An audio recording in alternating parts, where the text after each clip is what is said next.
different order of things, but I don't think about that.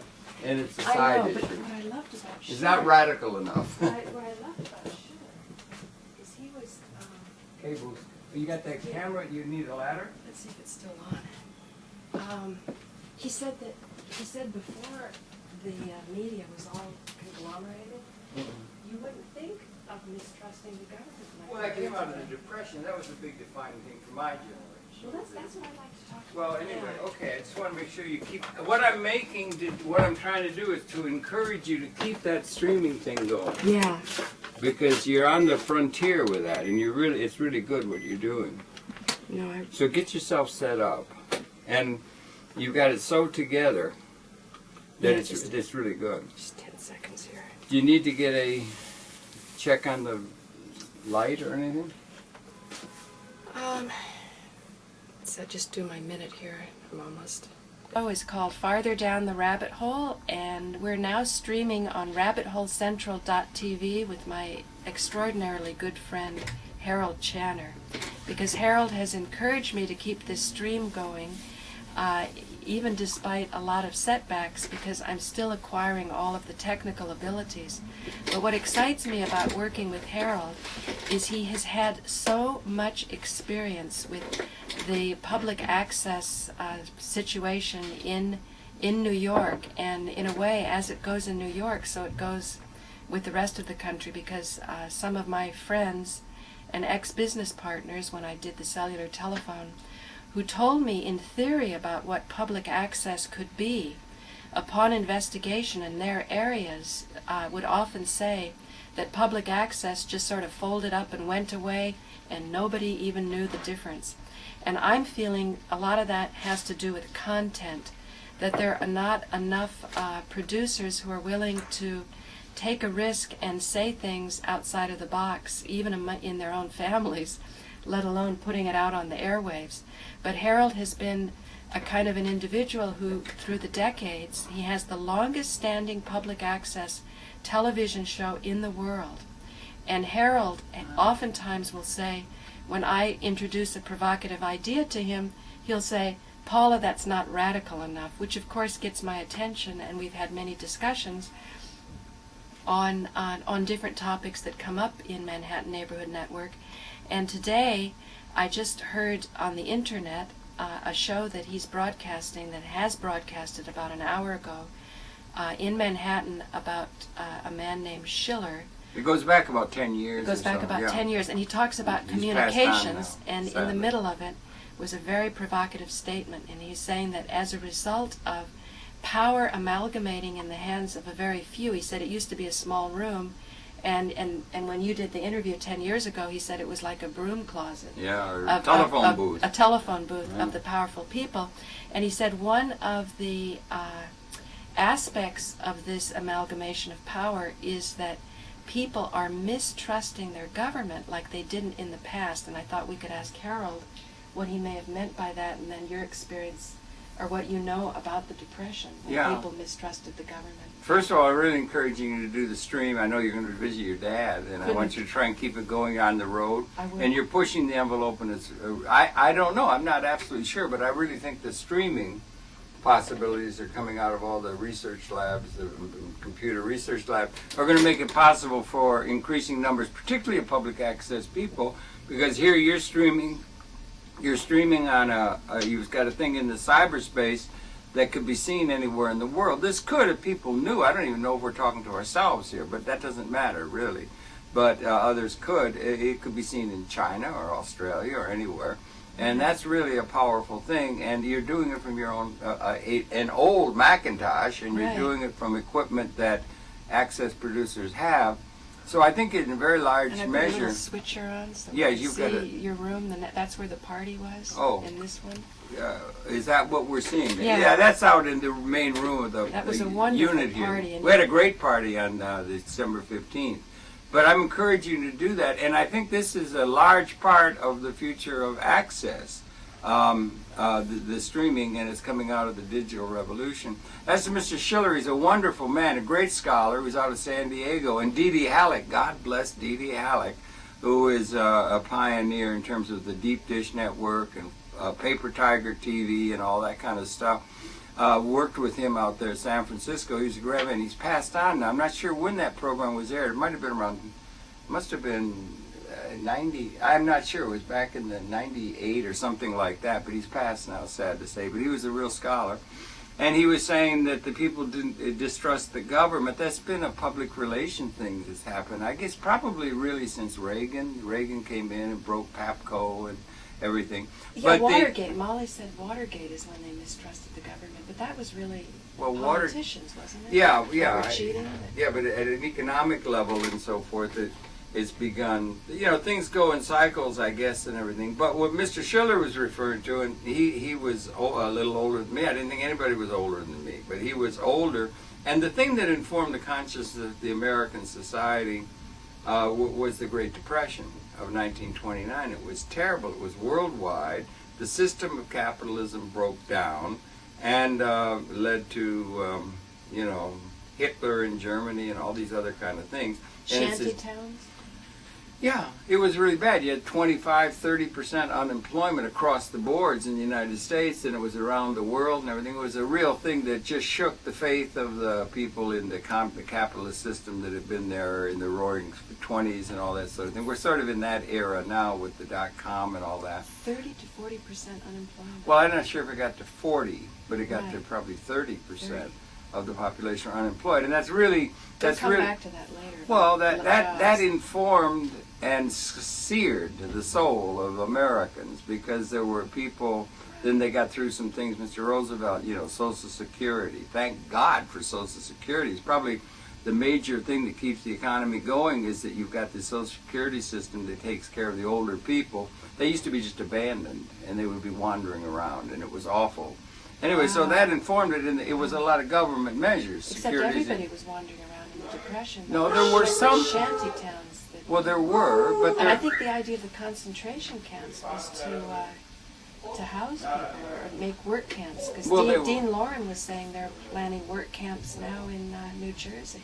Well, yeah, they could do that. They could do that. They had, yeah, we are streaming. Close this door, will you, honey, please? Against the noise, and then. You're going to have to get. Yeah, just do it gently. Levi has to borrow the ladder. Oh, okay, by all means. Okay, so Levi needs the ladder. Yeah, but that's what I think he was referring to. And then there was faith in the government. And then you had Keynes was informing the process pretty much, with the Bretton Woods institutions and everything coming out of the Depression. It was a war that brought us out of the Depression, really. It was extraordinary measures that were taken. But it was Roosevelt who, the New Deal and all of the things that came into place, which would be seen, the government was active in terms of helping to gain a better society. There were a lot of things passed, and then that melded into the 60s, Mario Savio and all that. But just a second, so people liked the government because the New Deal was giving them things. Well, yeah, and it was addressing the system. So you got private sector, then you have public sector. And that would be the government. Yeah, public sector is the governmental institutions that are there. And they set these things up, and there's been an attack on that. But that was in place coming up to the 60s or so, or 70s, and then it comes up and Mr. Reagan came in, and then Margaret Thatcher in the supply side people. And to my way of thinking, it's all economic theory, really. And how do we form capital? How do we accumulate capital for investment? How do we distribute income? That's essentially what it's all about. Capital is power. Well, capital assets are everything other than labor. So all of your capital assets, the buildings, the streets, the infrastructure, the patent rights, corporate intangibles, all the things licensing and your entrepreneurial development and all that kind of stuff. But you have a private sector. Intellectual property. Yes, which, and you can have. Robert Ashford said ever since a farmer grew an apple, because a farmer doesn't, intellectual property shouldn't be such a novel idea. It's always been the case.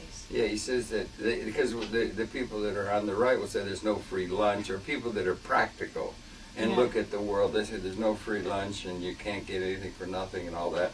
And he said every day he wakes up, the sunlight is shining down, building the trees, and nobody ever made an apple. It was only the tree that makes the apple, and that kind of thing, and sun and all that. But so yeah, that's what I think he was referring to, was the 20s or the Depression. That was a defining event for the early And that was the defining event in the consciousness of people, how to avoid that. Let me, for the sake of my audience, go over this point again because it's subtle and important.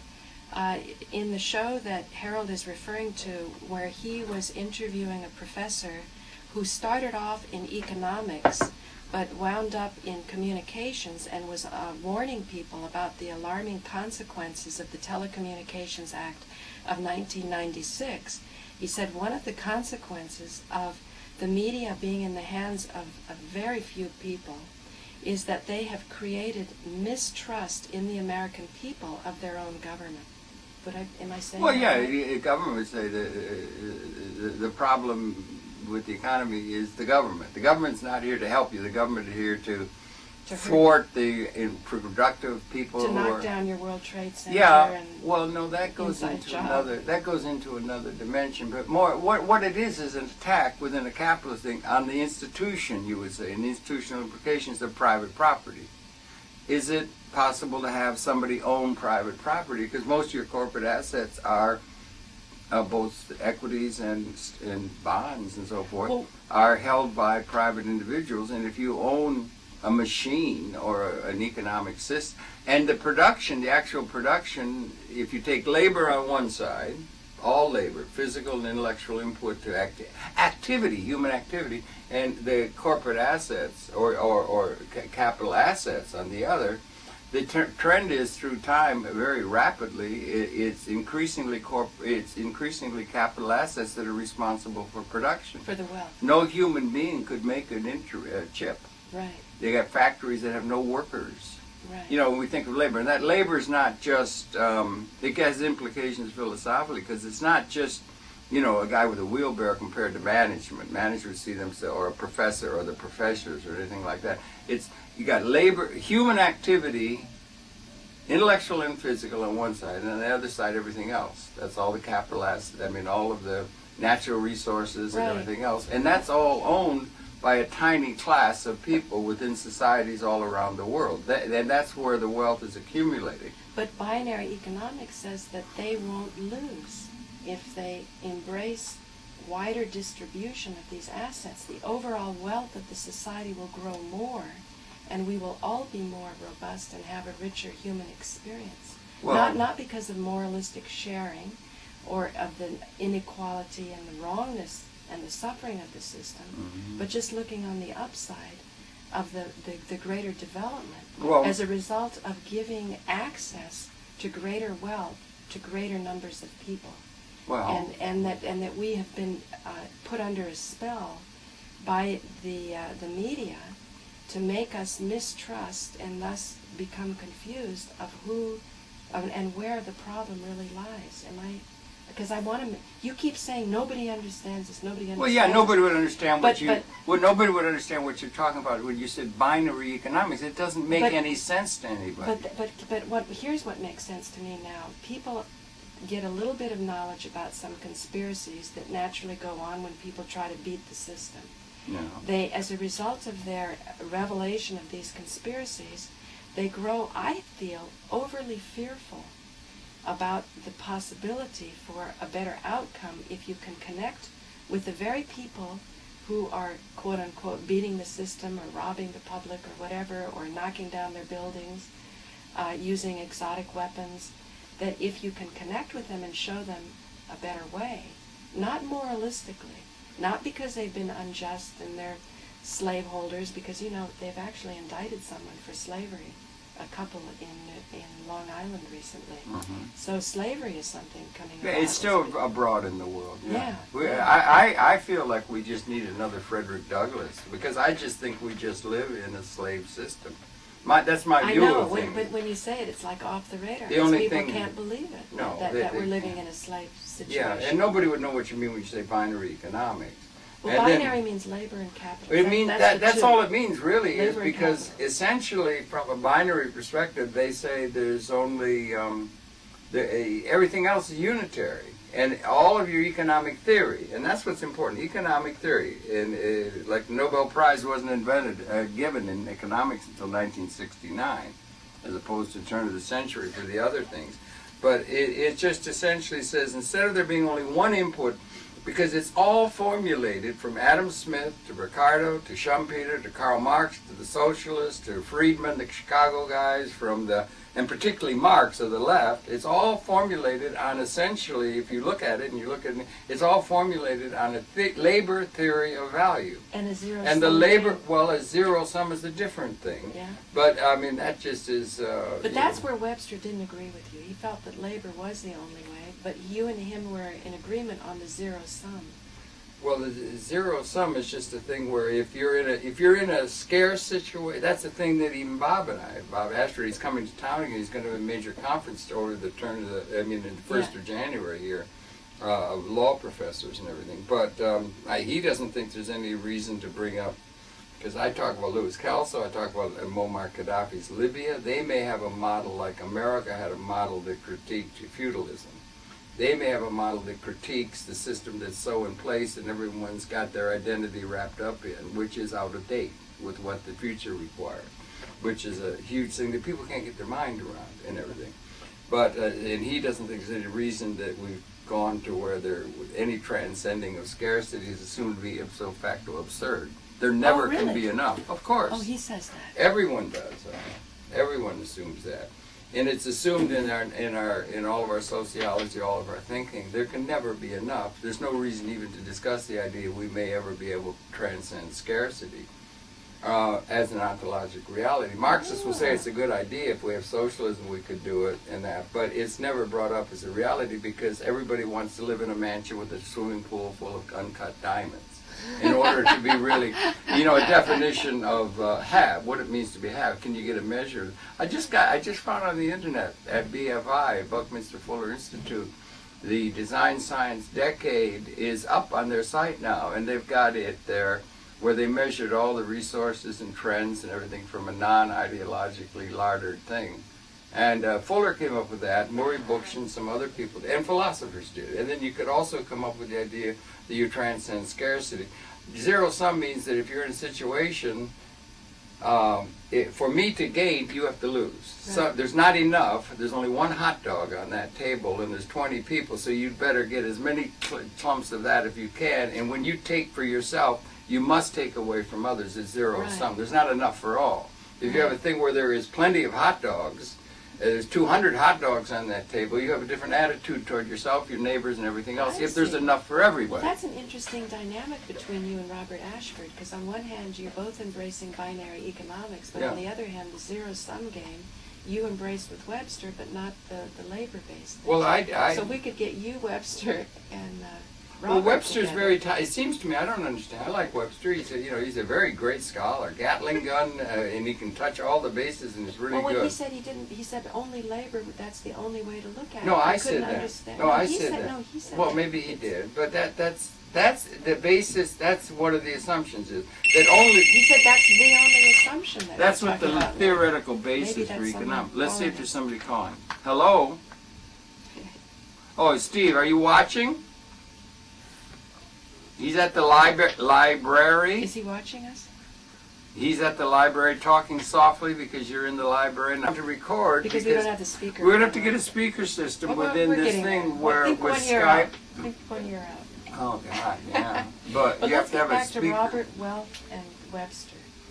Well, Webster thinks that, at least from those outtakes, that you can only talk about labor. That's the only thing that's in question. The only way you get wealth is through labor. You hear Mr. Schiller today talking about the Communications Act of 1934. That was the basic thing. That was part of the thing that came out of the 30s. That set the pattern for communication. That it belonged to the public. Well, no, it didn't. No, it should serve the public, and that was the mood in the country. People were desperate. It was, and Roosevelt.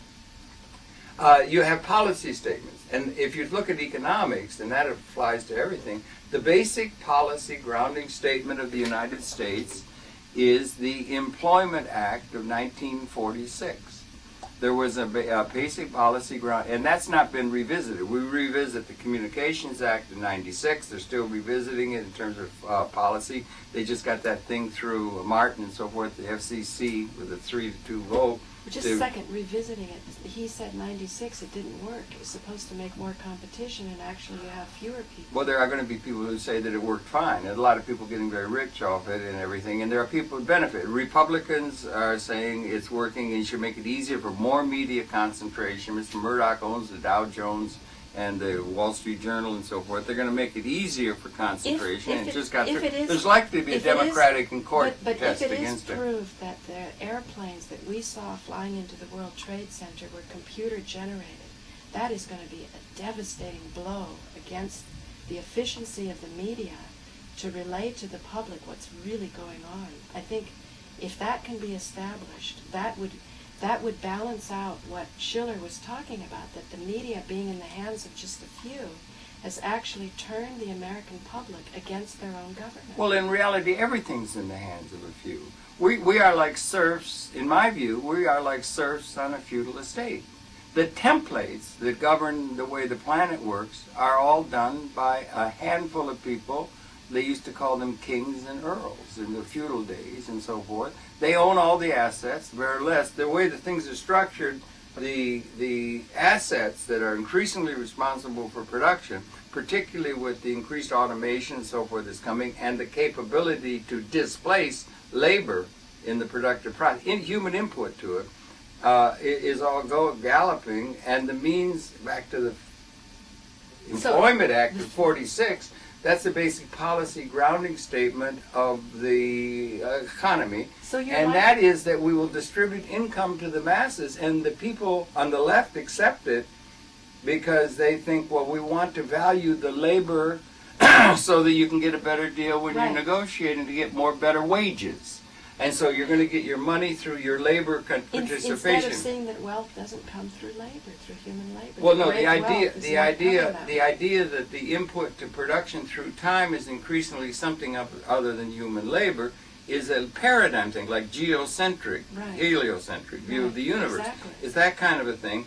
And it is now not, in 1776, they had no technology. And like you say, nobody's talking about it. Well, But no, we they are. can't, because and a few people are by my viewers But your are picking basic- up and they're emailing back. No, you but know. people assume that and there's all kind, no, there's more than that, because the thing you really, in the Employment Act of 1946 is never thought any reason to be visited, because freedmen, it doesn't matter if it's freedmen, it doesn't matter if it's a socialist, if it's Chavez or whatever, everything, the basic assumption is that it's human activity, and unless you have a system where you're going to distribute to the people according to need, that's what Mr. Marx said. From each according to their ability, to each according to their needs. So you will set So up Marx is not questioning it either. Well, Marx Basically. wouldn't question it. The left doesn't question it, and the progressive community doesn't question it because they feel, like a lot of the left, hard left particularly, thinks that private property, private ownership, an individual owning something is an evil institution that creates inequity, because there's always been inequity and it continues. But the people who own the assets and the people who have access to the income flow that comes from the asset base, which is increasingly responsible for production, is all a tiny class of people. It's like feudal estate.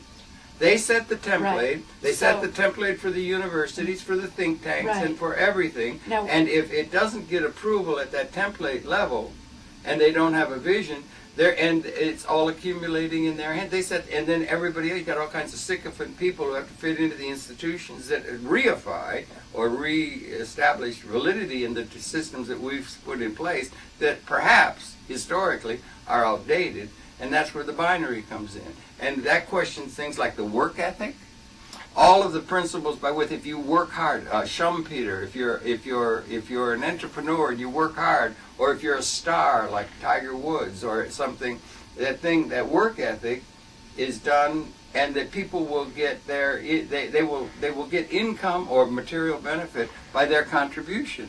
You know, the It Aesop seems like fable of the ant and the grasshopper. You control them with shame and ignorance. Well, You know, it's Robert ignorant. Ashford was saying his job as a lawyer would be to inform his client what the options are. And this option's never put on the table.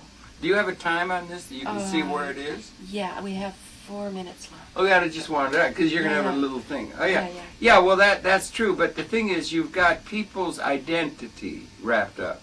And people get their identity From the by the institutions in feedback place. that the society gives them. And if you're good, Okay, feedback that the society gives them. This is why the ownership of the corporations, of the communications, and the media is so important. not That's only what the they're media, informed they own by. everything. If they were informed by computer-generated images, no matter how the World Trade Center came down, if you can show that what the public saw were generated by computer images, that is Well, a that's not really what I'm devastating getting blow. at. That's No, I'm saying as an example. Mm. As an example, if the people need to be informed to make the right decisions. Well, yeah. Including in the people, you have to include everybody, not just a dissident group who doesn't like the fact that the earls are running things, that they want to run things. Okay. So you've got to be something like Marshall Rosenberg. You've got to have Okay. something that's going to be a nonviolent, inclusive of everybody, non-zero sum. And for that, you've got to have some understanding of the broader reality beyond the institutions that we've come out of history, Hang on. which have been transcended by a larger ontologic reality. Now you said non-zero sum when it came to communication. What do you mean Not by only that? communication, Do you it's mean really... less?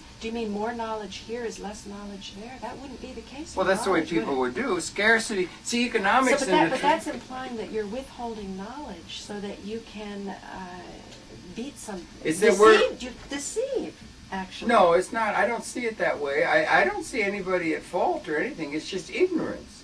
And that the situation has changed, is changed, and we need something new in terms of the altered reality. But all your institutions, the school system, the corporate structure, all of the government role, the government workers, all of the things by which people get their identity, the bus driver, the subway driver, everything is done in a context that is not by, Right. they get it because of what they do. And they Exactly. should not get what they do. They should get income to them. They should get income for their life's purposes by what they own. Now that runs counter to the whole left thing because they're singing the praises of labor. And labor is less and less responsible, and it's a siren song that has kept, in my view, the progressive community from adequately critiquing the system in a way that might also be able to have an outreach to the people who are responsible for the historically inherited institutions comfortably ensconced, because they will have to be included in that also. So it's a vision that has to include everybody, and people can't get their mind around it. Who And if holds we the don't vision? do it, we're going to blow up the world. Who holds the vision? Because even Buckminster They don't. said that we don't know what Time. it look like. We actually have 1 minute. Okay, well, for want of vision, we will perish. And I think probably because we got atomic weapons and systems now that could destroy the whole species of Homo sapiens sapien, which is new, only since about 1970. And we may have transcended scarcity, I think, since about the same time, 1970. That does not come up on any television Right. screen or any think tank wall anywhere. I think Right. it should. And we're in a race for time, and I think the odds are we're probably going to destroy the species before we let it become liberated within an ecological transforming I always condition. like Buckminster Fuller's chicken and the egg. You know, the yolk is Gotta run say out goodbye and or it's- something if you're making I this a program. still have a minute though. Oh, okay. That's You what I round am. it out. Okay. It's your program. Okay, I'm winding it up. Mm. So this is Paula Gloria, and this has been an episode of Farther Down the Rabbit Hole, and it's been my great joy to spend this time with Harold Channer and to sort of pick his brains and experience about models that will make us more successful and particularly help us to come together so that we can, each one of us,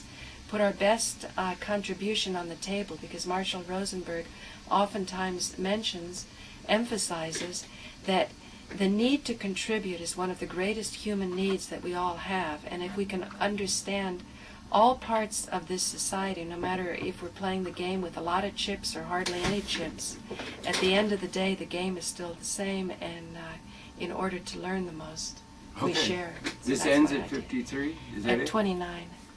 So, Okay. thanks a lot. This is Paula Gloria. Okay, have a Bye. good trip to California. Thanks. Yeah, and keep the stream going. Keep the streaming Right. going.